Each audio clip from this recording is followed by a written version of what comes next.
আজকে স্বামী ও মেয়েদের পছন্দ মতো রান্নাবান্না করলাম। হ্যালো এভরিওয়ান, সবাই কেমন আছেন? আশা করি সবাই ভালো আছেন। আমি তো বেশ ভালোই আছি।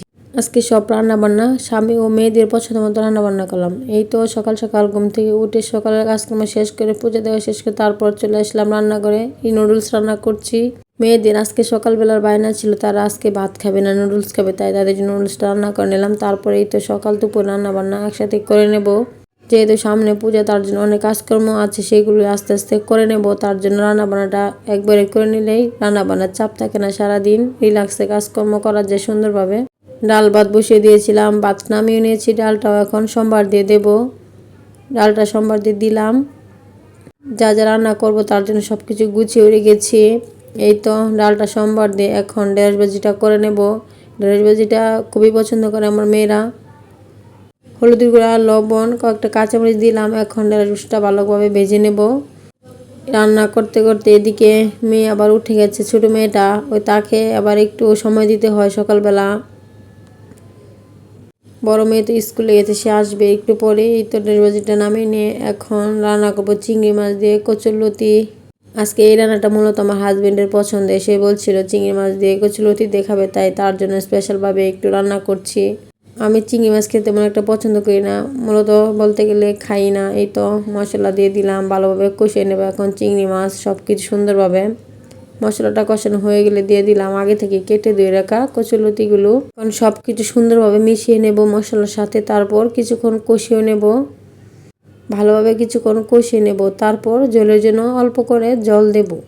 কচুরলতিটা যেহেতু শুকনো শুকনো খেতেই ভালো লাগে, তার জন্য অল্প করে জল দিলাম। এই তো তারপর ঢাকনা দিয়ে ডেকে দিলাম তাড়াতাড়ি হওয়ার জন্য।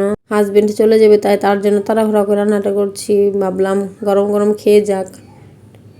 দুপুরে বাসায় আসে না, খাবার পাঠিয়ে দেই, ঠান্ডা খাবার খায় প্রত্যেক দিনই, তাই ভাবলাম আজকে তাড়াতাড়ি করে তরকারিটা রান্না করে দিই, খেয়ে যাবে। এই তো রান্না করা শেষ, এর মধ্যে তাকে খেতে দিয়ে দিলাম। এখন তরকারিটা ঢেলে নিলাম বাটিতে। তারপরে এই তো হাজবেন্ড খেয়ে দিয়ে চলে গেল মেয়েকে স্কুল থেকে আনতে। এদিকে মেয়ে স্কুল থেকে বাসায় এসে পড়েছে, এখন তাকে একটু সময় দিতে হবে। তরকারিটা বসিয়ে দিয়ে তারপর মেয়েদেরকে খাবার দিয়ে দেব। এই তো তরকারিটা বসিয়ে দিলাম। এই তো পেঁয়াজটা ভাজা ভাজা হয়ে গিয়েছে, এখন দিয়ে দিলাম মশলা। এখন মশলাটা কিছুক্ষণ কষিয়ে নেব। মশলাটা কষানো হয়ে গেলে দিয়ে দিলাম কেটে রাখা আলুগুলো। এখন আলুগুলো মশলার সাথে ভালোভাবে মিশিয়ে কিছুক্ষণ কষিয়ে নেব।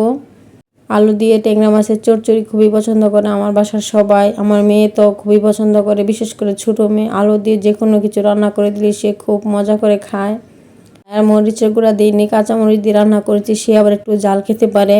এদিকে জল দিয়ে দিলাম, তারপর ফুটে আসলে জলটা মাছগুলো দিয়ে দিলাম।